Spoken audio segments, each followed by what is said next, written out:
That whole situation with your other child. Dad was the one that handled it. He never told me any details. I don't know anything. Angela was sobbing so hard that Nora could barely understand what she was saying. Everyone else was too far away to hear their conversation. Nora frowned slightly, frightening Angela so badly that she cried out, I really don't know. I swear, you can break my nose if it turns out I'm lying. Angela had been vain since she was a child. Nora knew she would never risk her good looks over a lie. Nora couldn't hide her disappointment, but she couldn't be bothered to waste any more time on this. So she stood up and slowly walked out. When she passed by Justin, Nora thought of how he'd rushed in to defend her. She had thanked him by getting violent herself. She wondered if he was embarrassed by her behavior. She wanted to explain. She turned her head to look at Justin. He was looking back at her, his eyes deep and unfathomable. Nora thought for a moment. Once she knew what she wanted to say, her lips parted. But the moment she opened her mouth, she couldn't suppress a wide yawn. Justin was rendered speechless. Next to him, Lawrence was furious. It was bad enough she attacked that other woman and Mr. Hunt just let it happen. But now she's yawning in his face? Who does she think she is? She's really pushing her luck. As soon as the thought appeared in his mind, the woman spoke. Sorry, I wasn't trying to cause trouble for you, Mr. Hunt. The corners of Lawrence's lips spasmed a little. He thought dismissively, only a fool would believe that. He was just about to give her a sarcastic reply when he heard his boss's simple, icy-cold reply, Uh-huh. Lawrence was confused. Her explanation was finished. Nora continued on her way. Justin stared at her as she walked away and narrowed his eyes. While he was contemplating this unexpected reaction, he heard Lawrence snort. I hope she didn't think you were going out of your way just to save her. She's already currying favor with Pete to get close to you. If she takes this the wrong way, it'll be even harder to shake her off. Justin gave him a frosty look. Keep your advice to yourself. Meanwhile, Cherry had made her way to the cafe. She was wearing a t-shirt, overalls, cowboy hat, and sunglasses. From head to toe, she looked adorable and endearing. She bounced into the cafe and picked up her cell phone to find that Chesty had sent her several text messages.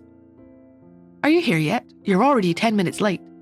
I hope you're not running away. Are you secretly an amazingly hot girl or something? Cherry was about to reply when she received a call from Chesty. She picked up and said, I'm here, Chesty. Table 25, 26, 28.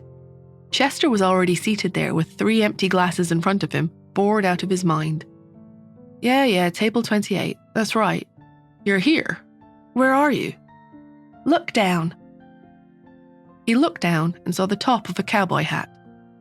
His gaze continued down past the brim of the hat to see the incredibly familiar face of his nephew, Pete. Chester collapsed back into his chair as if he had just seen a ghost. He looked at Cherry incredulously and stammered, Leader? Cherry blinked her big round eyes. Uh-huh, that's me. Cherry ended the call on her phone, climbed into the chair opposite, and sat down. Chester felt as if the sky was falling. He couldn't believe that this confident little kid was really his nephew. Pete had always been so shy and clumsy with words. It was bad enough that Chester himself was messing around playing games all day long. But Pete was the one and only grandson of the Hunt family. He was Justin's only son. If Justin found out that he had been playing games with Pete, Chester swallowed hard. He felt like a dead man walking. Chester shuddered. Suddenly, he jumped to his feet anxiously. Shit, it's already 8:30. Justin will be getting back soon. You have to hurry and get back upstairs to do your homework, or your dad's gonna kill us both. He threw $30 on the table, grabbed Cherry by the hand, and ran out of the cafe with her as if they were competing in a sprint. But as he reached the hotel lobby, he spotted Justin exiting the bar with a group of bodyguards and waiting by the elevator. Chester was shocked. He let go of Chesty's hand and said, Go up the stairs to the 2nd floor while I stop Justin. After that, hurry up to the top floor, and don't let anyone find you. Without waiting for Cherry to reply, Chester rushed toward Justin, trying to suppress his nervous, jittery energy.